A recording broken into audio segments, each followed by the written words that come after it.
It seems like yesterday when the first episode of Obscure Those Games released, and we're already on the 9th, a penultimate before the last ending this first season for the series. I suppose the time flies by when you're having fun, right? Anyway, let's see what we have to talk about today.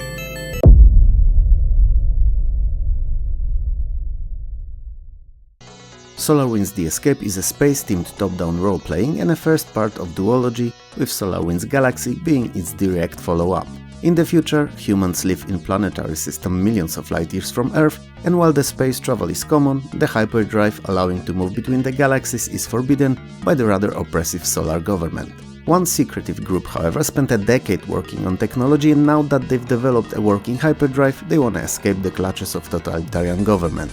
You're playing as Jake Stone, with stone-hard ups, stone-hard cojones, and stone-hard morals, and you have to track them down and stop them. As you do, however, you'll realize that the government's evil and conspiring with aliens to treat humans as species for their studies, so you switch sides. The rest you'll have to learn yourself, I'm not gonna spoil it. Gameplay-wise, SolarWinds, while following its plot, is very sandboxy, and it doesn't restrict you from much from the very start of the game. So you're traveling the galaxy, being the badass that you are, and fighting enemy ships, smuggling cargo, upgrading your craft, and making money any way you see fit. And there's no one that can stop you. Not for the lack of trying, but there isn't anyone who could. That's how tough you are. Unfortunately, SolarWinds The Escape is a shareware title, meaning that it's very short and can be completed in just a few hours if you skip some of those longer fights. And only after paying for the full version you get access to aforementioned SolarWinds Galaxy, extending the gameplay time and content considerably. Is it a worthy investment to get both? Hard to tell, cause I'm not even sure if it can be purchased anymore, but if you'll find it anywhere for download in its complete form, it's definitely worth a playthrough, especially if you like space opera RPGs.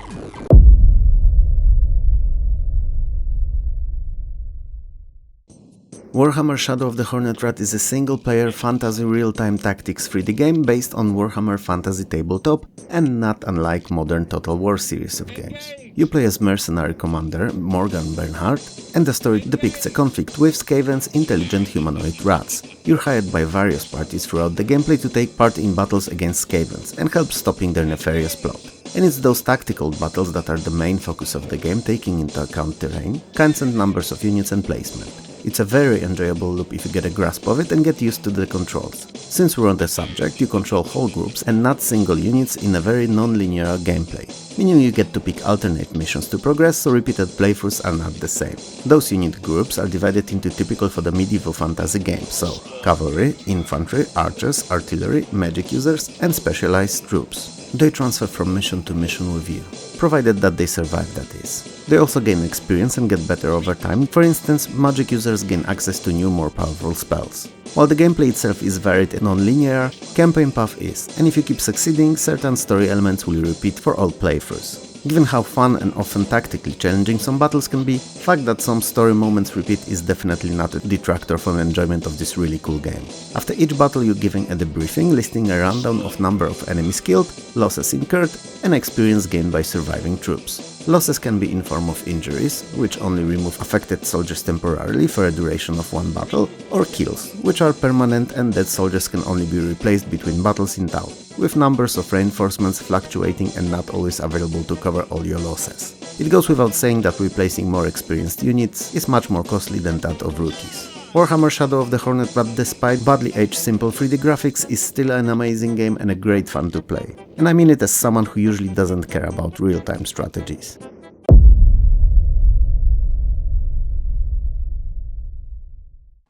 Bargon Attack is a sci-fi adventure game based on a French comic book of the same title. It takes place on Earth in a grim near future when an alien race named Bargon conquered and enslaved humanity. You're a 20-something programmer and you decide to get rid of the menace once and for all. Now, how a programmer, so a being known for pale skin, weak upper arm strength and affinity towards numbers, is supposed to do that, I do not know. Personally, I'd rather see a Rambo or Commando type of a dude dealing with the aliens, but if there's no one else, a programmer will have to do, I suppose. And I know it's a new role for you, as you're usually taking part of a aforementioned tough guy, a space fighter pilot or armed to the teeth mercenary, but you can do it. I believe in you. Bargon Attack is an adventure that takes place in around 20 different areas, each of up to 3 screens in size, and is rather linear, meaning you can't move to the next area until you complete the previous one. You'll have a lot of fun hunting for stray pixel objects through each of these zones, cause there's quite a few of them, and I'm sure that you'll also enjoy the puzzles, only half of which are totally illogical. and will allow you to have that time of your life cycling through every single object in inventory, trying to use it in dozens of ways unsuccessfully. If that's not enough, you'll cherish every single dev that will surprise you constantly, seemingly coming from nowhere and for no reason. Fun. But if you think I'm dissing the game, then you're, well, right. But honestly only because of the omnipresent devs. Cause other than that, it's basically your Cocktail Visions Goblins games, just a little more tame on the humor, with a bit more serious storyline. Interestingly enough, it's also first Cocktail Visions game that uses FMV cutscenes. If you like adventure games and don't mind saving often and hunting for fleas, it's gonna be a good one. If you get annoyed easily, avoid Bargon Attack at all cost and forget you ever heard of it.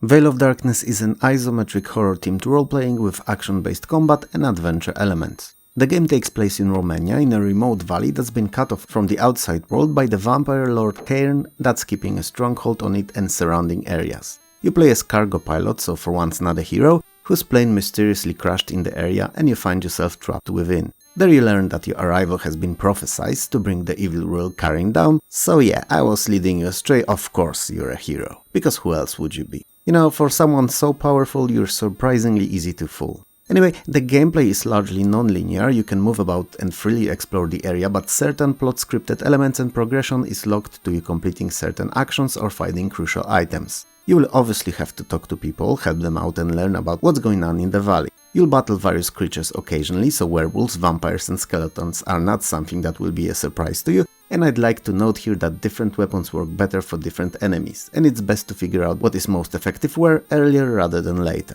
You'll also solve various puzzles, and these can either be heavily based on figuring out what to do next and where to do it, based on the conversation you'll have with the inhabitants of the area, or are your typical inventory-based ones, where correct items have to be utilized to progress. Fortunately, grand majority of these, regardless of the type, is pretty logical, so if you pay attention to dialogues or apply reasoning when figuring out what to use where, you're more than likely to solve them easily. And it feels really rewarding. All in all, Veil of Darkness is a really good, even if underrated title, and if you're into either adventure games or some light role-playing ones, if you give it a chance, you'll be enchanted by it.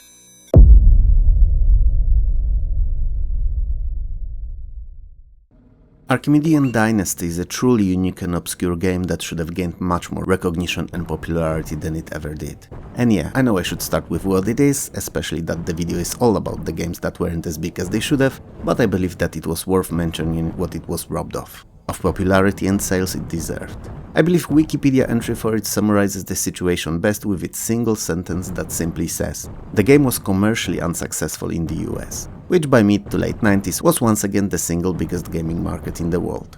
Anyway, Archimedean Dynasty is an underwater first-person simulation slash shooter that takes place on a post-apocalyptic Earth underwater. So not really on, but more underneath the surface. Tomato tomato. All because of all of the former conflicts, the surface is irradiated and unfit to support life anymore. You're a mercenary and you run series of story and side missions. I'm not gonna share any details about the plot though, as it's shockingly good for a game that's largely a shooter, and it's honestly worth experiencing firsthand. But what I will tell you is that as the game progresses, you'll gain access to new single-person submarines to pilot and variety of upgrades for them as well, always feeling rewarded for your achievements along the way. But the best of all that the AD offers is the physics engine that feels real. I mean, real to me, someone who has no working understanding of advanced aquadynamics, gravity, speed and underwater drag, and how they all correlate with each other. But can still tell you that it feels right, for the lack of a better word.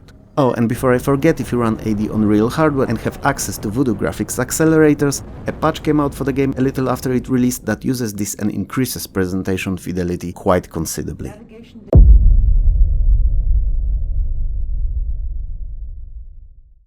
Could you imagine Sid Meier's game, any of his titles really to be obscure? To not reach the heights of popularity and recognition? To only be a little known and largely forgotten title? Well, there is one. It's also an amazing game, same as all of his titles are, but only ever remembered by a few that played it. Sid Meier's Covert Action is a unique blend of strategy, action and adventure, all rolled into one. And believe it or not, it's amazing. You play a skilled and deadly free agent hired by CIA to investigate an ongoing criminal and terrorist activities. Why do they outsource rather than use their own? Hard to tell, but if I had to guess, I'd say that they must have heard of your countless heroic acts, how you saved the world and universe on numerous occasions, and how, generally speaking, a stand-up person you are. They just have no one better.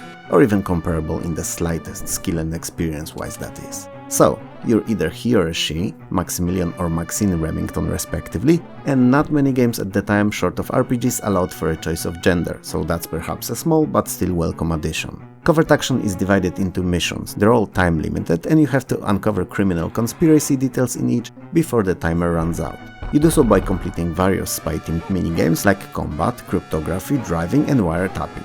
They're all pretty fun and reward details like locations, names and photos of people involved in crime or connected to a game plot. After each mission you may also receive a promotion, so in a typical for Sid Meier's manner, the game is points based, meaning that at the end of it, same as in Civilization, you're compared in a score table against set named records. Which is kinda pointless if you're playing cause you're scoring top points every single time, but it may be important to some other gamers, so...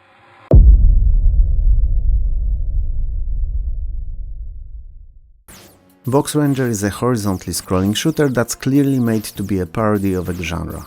Apparently it was designed specifically in response to another shooter, Vox Ranger, by the same developer, so it resulted in no beef between anyone. Especially that the game is actually pretty fun despite its overarching weirdness. You control a pink box flying through beautifully drawn parallax scrolling backgrounds, killing hundreds of various insects and photos of apparently games developers. A thing worth mentioning here is that while there's only 3 levels of parallax, smart background graphics made to look layered make it feel as if it was many more. If you don't pay direct attention to the background, it will definitely appear as if there was more levels of it.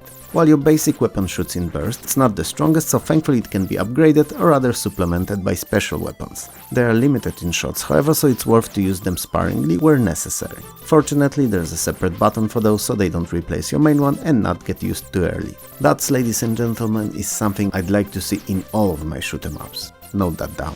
Anyway, there's also satellite wingmen that fly above and below you, with upgrades and even a shield that does precisely what its name suggests it does. And is one of the most useful power-ups in all single hit kill shooters. But Vox Ranger is not one of these. From my point of view, it's great as I despise single hit kill games, but having a health bar sorta diminishes the value of a shield upgrade. Just saying, it could have been something else. Oh, interestingly enough, you can win upgrades between the stages by playing Rock Paper Scissors minigame too. Vox Ranger is not supposed to be a hardcore serious shooter, it's a fun game to pick up and just get lost in for a little while, and as that, it works great.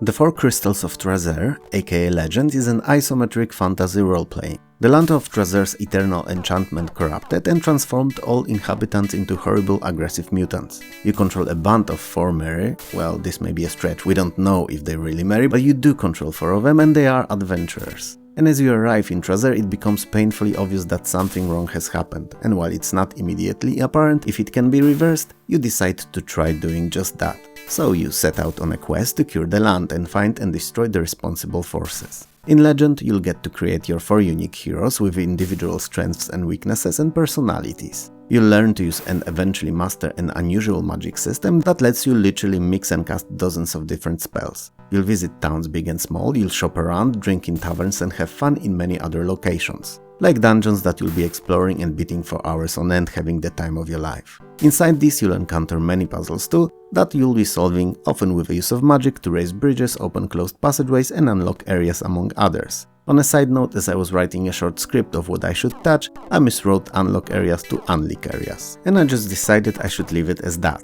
for comedic reasons. So you get to unleak the areas. What areas is up to you, the game is your oyster. I don't think it fits here, but since I'm clearly dipping more and more into madness, I'm not gonna edit this one out either. Anyway, the 4 characters that you take on the adventure are a Rune Master Wizard, Troubadour Bard, Berserker Barbarian, and an Assassin Thief. And while each feels their own, a Rune Master is definitely the most unique of them all. He gets to mix runes and create many new spells that he'll be casting left and right in and out of combat.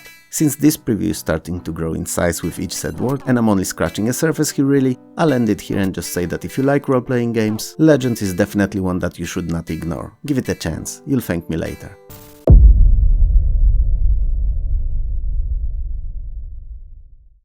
BattleBox is a RTS based in the world of insects. The title may have giveaway, but you're here watching, I'm here talking, so it had to be mentioned anyway. So yeah, interestingly enough, it was developed by Epix, a development studio I praised more than once when talking about C64 games. They could and they did squeeze everything out of that platform. On DOS, where the hardware limitations were not as dramatic by 1994, when the game released they could focus more on the design and playability, rather than combating system's power or, in case of C64, lack thereof. So that's what they did, and we ended up with BattleBox. Unique, incredibly fun game that no one played or knew about. Sure, I'm exaggerating a little bit, but for the most part, it sadly never got the time in the limelight it should have. The game basically tells a tale, via campaign perspective, of a battle between two rival groups of insects in and around the house. So the battlefields will be placed in kitchens, living rooms and backyards, to name a few. Warcraft or Command & Conquer in your bedroom. Can you imagine?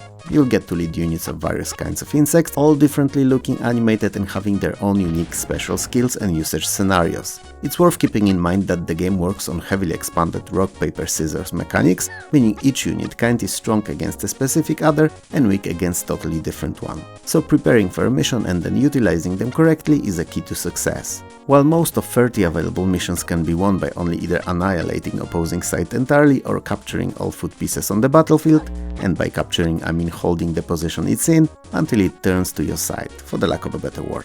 The game doesn't really get stale and is as fun all the way through as it initially was. But what's going to be a huge deterrent to some are those latter missions that can get really challenging. So if you're not well versed in tactical RTSs, you may get restless and annoyed repeating some of them more than a couple of times. If you don't mind that or are experienced in the genre, however, BattleBox is a gem. Give it a go.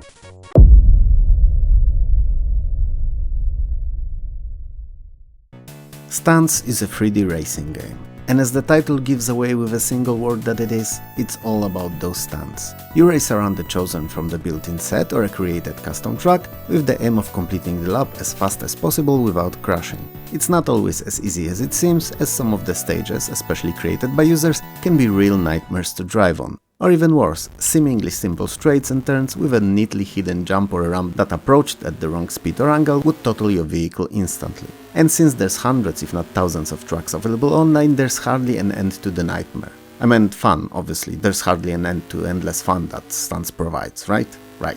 You can race against the clock or CPU-controlled drivers, there's 11 different in-specs, filling and handling cars to choose from, and a whole plethora of various ramps, loops, jumps and other features to crash around on. Stunts clearly could have aged a bit better than it did, but it's still really fun to speed around in. Even though it's not a simulation, it doesn't feature realistic damage or weather conditions, it's hella entertaining to play against a friend, competing for best times on tracks that you imagined and created yourself. Especially when drinks are involved and you both like racers at least a bit. And with the track editor that's surprisingly easy and fun to use, it's nearly infinitely replayable. In the early 90s, Stunts, Fury of the Furies, Super Frog Warlords 2 Deluxe and Scorched Earth, as different as these 5 games are, stole thousands of hours from myself and buddies of mine as we played them in multiplayer all the time. So, how did you find today's 10 games? Any you knew of? Did something surprise you among the choices? Or maybe you have a suggestion for a future video, as you know and love that one DOS game that no one seemed to heard of. Let me know in the comments below. If you liked the video, hit those like and subscribe buttons below. If you didn't, well then there's thumbs down there too, but I suppose you wouldn't have persevered up to this point if you really didn't. Around 60% of you are not subscribed and there's currently no way of knowing if YouTube will decide to recommend you the next episode or not.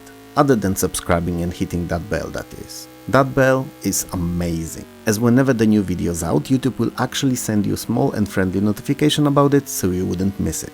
If you like to support the channel, Patreon and YouTube memberships are a great way of doing so. They will help me release better content and also they get first dibs on all new videos before they're publicly accessible on YouTube. If you can't or don't want to do that though, likes and subscribes are great too. I would like to take a moment here and thank all the YouTube creators from whose videos short bits were taken to serve as background to my commentary. They're all amazing and stars among the retro community and deserve your subscription. They all have mine. You will find the names of their channels at the top of the screen when their footage is running and also in the video description below. Make sure to send them your love. For me though, this is all, so have a good one and I'll see you next time. Peace.